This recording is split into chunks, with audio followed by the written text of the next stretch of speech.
Hello everyone. Today we will talk about how to fix the app of webcomics.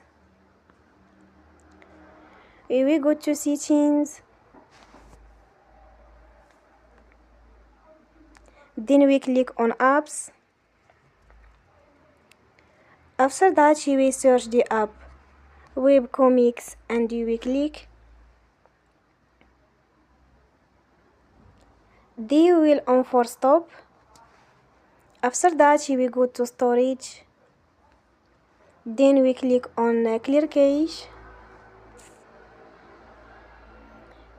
In the end, turn off your phone and you will recharge your phone again.